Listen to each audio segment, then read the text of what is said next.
Hello, everybody. This is Between Two Teachers, our weekly program here where we commiserate about educational issues every week, bringing you, updates and calls to action for public education. So today's Friday, March the 4th, and my name is Consuelo Lara. And I'm Madeline Cronenberg.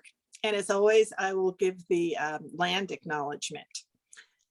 We pause to acknowledge that we have gathered on the ancestral territory of Hui Chin, part of the unceded land of the Chochenyo and Karkin speaking Muwekma Ohlone people. We remember their continued connection to this region and give thanks to them for allowing us to live, work, learn, and pray on their traditional homeland, and offer our respect to their elders and all Ohlone people, past and present. It has been yet another big week in the world, where we're now in a world at war in Russia, which is going to have its own impact, I think, on classrooms across the globe as people try to figure out how to relate to what's happening in Ukraine, and relate to the fact that Russia, last night, Russia, tried to blow up the nuclear energy plant, the largest one in Europe. And if they had actually blown it up, it would have blown up a whole part of Europe. Oh my God. Right. That's atomic where bomb we are. thing. Yeah, it's an atomic bomb. It would have been an atomic bomb without dropping it, because it's a very dangerous time. And one of the things that's happening is, for the first time the first time we've had this level, I think, of interaction with CNN and all of the other media folks being there, and people really hearing somebody who's doing things that are absolutely insane, and this is what war crimes look like, right? When you bomb schools and hospitals and people's apartments buildings, that's a war crime. Yeah, they're targeting civilians for sure. Right, and there's no reason to target anybody. No. I mean, that was there's no reason to target anybody, but anyhow, that's in the background now. And what's happened is the COVID situation, although it still is very present, is not as present as before. And the thing that is present is all of the issues regarding the war. And that's what we are in now. We're now we're now a world at war. And there is no question about it. Nationally, we're still also a country that has all of its incredible disparities in as particularly in education and how we treat our educators, and all education employees, so that the next group of folks that are trying to fight for their rights are the teachers and support teams in the Twin Cities. And they have voted overwhelmingly to go to strike on March 11th, next week.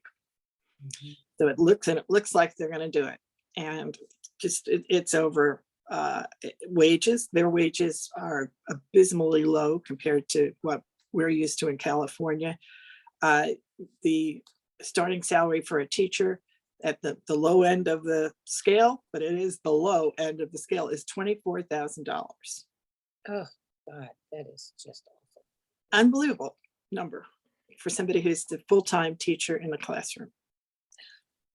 Right? I mean, and you wonder why you struggle to recruit new teachers. Yeah, who's going to do that?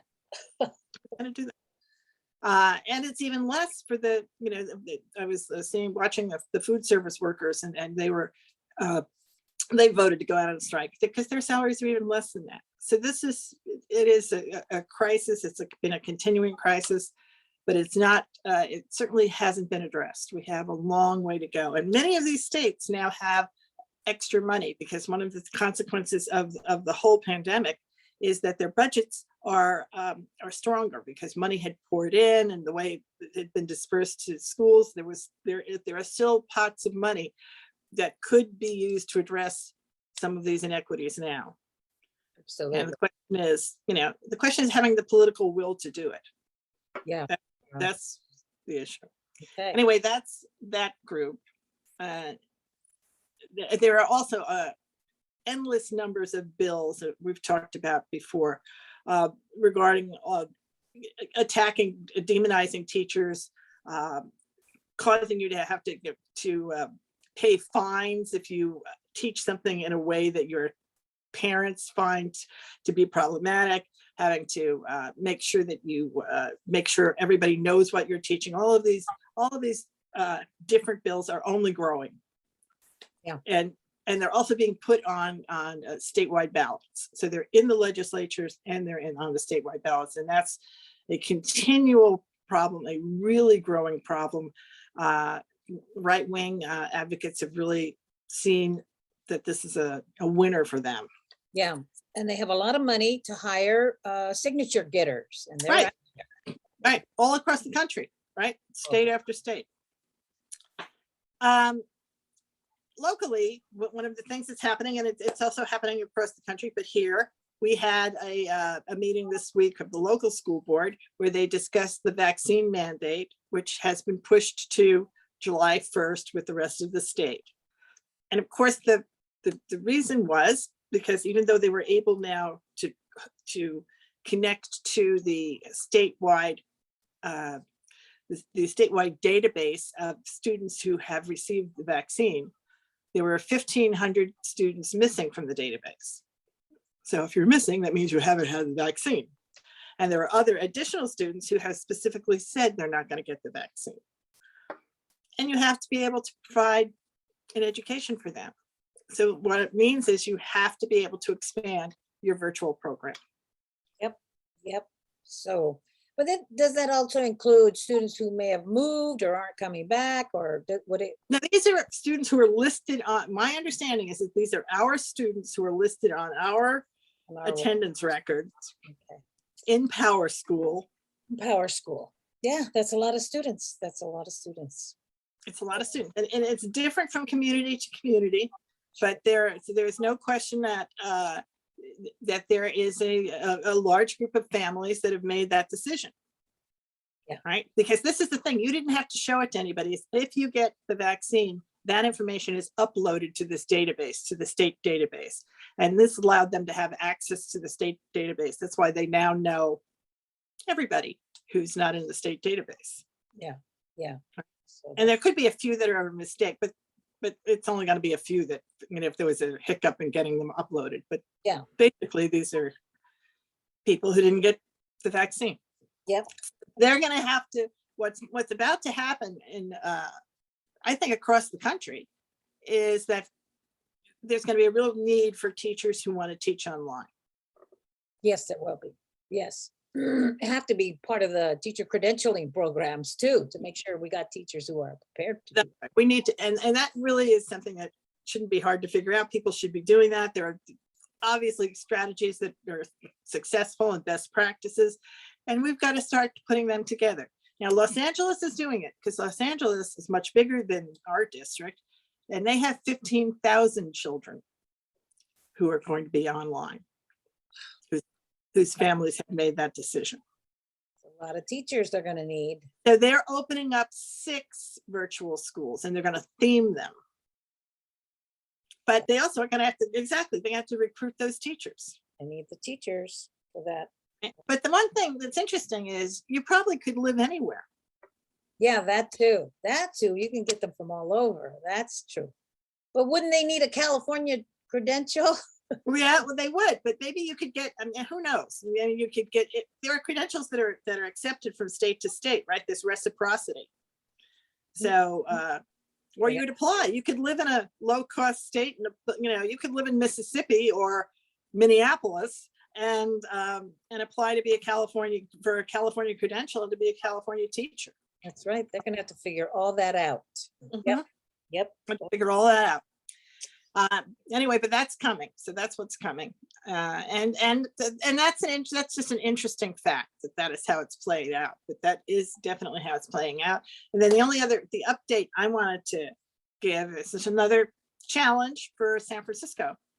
And the challenge for San Francisco is to figure out, they're about to have their 3 new board members take over. They gave out, they're giving out their reduction in force notices because they're having to reduce do layoffs. West Contra Costa is probably going to have to do layoffs. And all of these schools that are doing them at the same time are recruiting teachers for for example, for special ed, for specialty things that are not, that can't be accomplished by the folks that they're laying off, right? And they're laying off their younger, newer teachers because they don't have seniority. Yep. So all of that is the way it's working out. They also are going to have to revisit how they do admissions to Lowell High School, which is a high school that has an academic, historically haven't had academic testing in order to get into it. There's no longer an ed code that supports the same way they did it then. They're going to have to change it. They changed it to the lottery system that had done a tremendous amount for the diversity of the school. Whether they're going to keep the lottery or not keep the lottery is, it has to be discussed, because the lawsuit said when they changed it last time, they did it in such a way that they did it within a week. They had basically no public input at all. They pushed it through. And that strategy of not allowing public input at all is what the judge said made it invalid. Interesting. Okay. All right. Right? Because you're supposed to give the public input. Absolutely. And you can't just do it. And this is how we've seen this over and over. You said this is what happened in Oakland. You do something and you say, well, it's okay. We're just trying to keep everybody from getting upset. No, people have a right to have their opinions and to express them. And you have to give them the time to do it. And that's the reason why it was overturned. And that's the reason why they're going to have to vote on it again. Wow. Okay. That's a big one. All right. Yes, that's got to be an interesting one. We'll know in a couple of weeks, because they have to decide. They're going to start admitting students. They have to figure out how they're going to do it. Yeah, very soon. Yeah. So that's pretty much what's happened this week.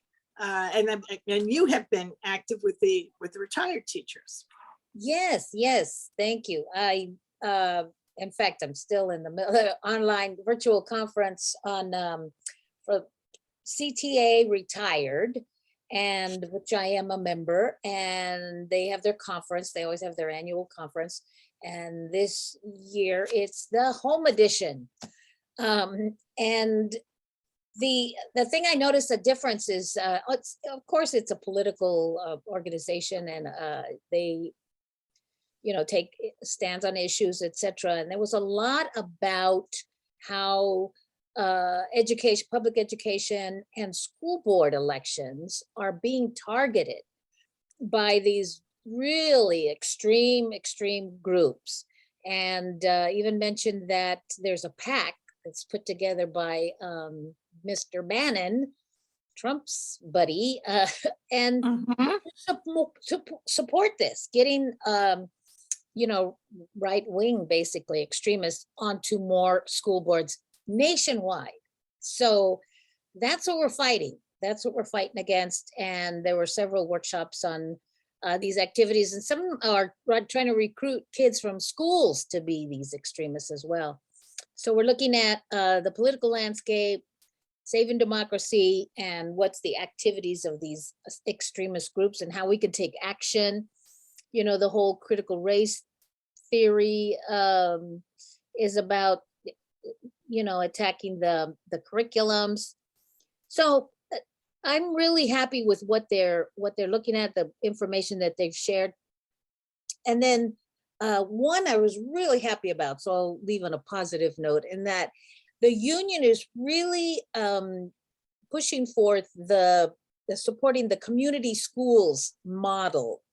And there is, if you go on NEA and put community schools, this model of what community schools means is up there. And we in West Contra Costa, we have lots of experience with community schools. Yeah. I think it's not new at all, but it's new to most people, I think, to most teachers. wasn't really widespread. Let's just say that. So most schools were not community schools. Most school districts were not community school districts. So people were not familiar with it, but it certainly has been around. I went to a national conference. The district sent me to a national conference in Cincinnati to talk about our community schools when I was on the board. I mean, we certainly have had commitments to it, and it's a wonderful thing. This is my shout out is to CTA, retired CTA, and to NEA for focusing on community schools. I think that it's an extraordinarily smart thing to do, and it's the right thing to do for families in 2022. Yes, when I keep saying that education is not going to look the same. This is one of the things that's Right. going to make it look very, very different. It's community, it brings in the community. And I remember at Helms Middle School, where I taught for 16 years, the partnership with the city, San Pablo, and they really were active in supporting this community school. So it's really a wonderful thing. It is, and it is really what I think the right step for education, because you're building partnerships with everybody in the community, right? And including the other group that really needs to be uplifted are educators for older adults. Yes, yes. And especially the retired teachers, that's a natural for them. And to be able to have intergenerational communities, right, supporting each other is really an ideal that we can, that we're looking at creating now. Yes, absolutely. So that's a great thing that we're promoting, and it's good for students and our families. It's good for everyone. Yeah, it's good for everyone. Yep. Shout out to CTA Retired. Absolutely. Shout out to CTA Retired. And also they're the ones who do the hard work of trying to fix, make our retirement system fair for those that have been shut out of their Social Security payments. Yes. Which millions of American teachers who need to have that changed, and they're fighting that. Okay. So to our friends at CTA Retired, they get the big shout out this week. Till next time. Bye, everybody. Bye-bye.